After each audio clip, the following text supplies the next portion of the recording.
20s நிறைய பேருக்கு இருக்க ஒரு முக்கியமான கொஸ்டின், நம்ம ஹார்ட் ஒர்க் பண்ணுமா இல்லை என்ஜாய் பண்ணுமா? Let me ask you one question. நீ என்ஜாய் பண்ணா இப்போ என்ன பண்ணுவ? ஒன்று தான், நீ ஃபிட்டாக இல்லை, நீ நாலேஜபிளாக இல்லை, நீ மணி மேக் பண்ணலாம், நீ டோன்ட் கிவ் ஃபக். வேறு என்ன பண்ணுவேன்?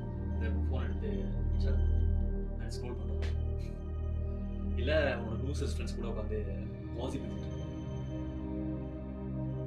இப்போ எதெல்லாம் என்ஜாய்மெண்ட் நினச்சிருக்கியோ அது எதுவுமே என்ஜாய்மெண்ட் கிடையாது. இது எல்லாமே யூஸ்லெஸ் ஸ்டஃப். ஆக்சுவல் என்ஜாய்மெண்ட் எது? உட்காந்து ஒர்க் பண்ணு ப்ரோ. உனக்கு அந்த ஒரு மீனிங்ஃபுல் ஒர்க்லேருந்து கிடைக்கிற என்ஜாய்மெண்ட் உனக்கு எதுலேருந்துமே கிடைக்காது. தென் உன்னோட பாடி பில்ட் பண்ணு, அந்த ப்ராக்ரஸ் கொடுக்குற என்ஜாய்மெண்ட் உனக்கு எதுவுமே கொடுக்காது. அதுக்கப்புறம் நீங்கள் உங்களோட லைஃப்பில் யார் ரொம்பவே முக்கியமாக நினைக்கிறியோ, மீனிங்ஃபுல்லாக நினைக்கிறியோ அவங்க கூட ஒரு குவாலிட்டியான டைம் ஸ்பெண்ட் பண்ணு. நான் சொல்கிறது குவாலிட்டியான டைம், குவான்டிட்டி கிடையாது. நீ எவ்வளோ நேரம் ஸ்பெண்ட் பண்ணுறது முக்கியம் கிடையாது, எவ்வளோ குவாலிட்டியாக மீனிங்ஃபுல்லாக ஸ்பெண்ட் பண்ணுறது. ஸோ உனக்கு முக்கியமானவங்க கூட ஒரு குவாலிட்டியான டைம் ஸ்பெண்ட் பண்ணு. நம்ம 20s ஹார்ட் ஒர்க் பண்ணுறோமா இல்லை என்ஜாய் பண்ணுறோமான்றது முக்கியம் கிடையாது, எவ்வளோ மீனிங்ஃபுல்லாக இருக்கும்.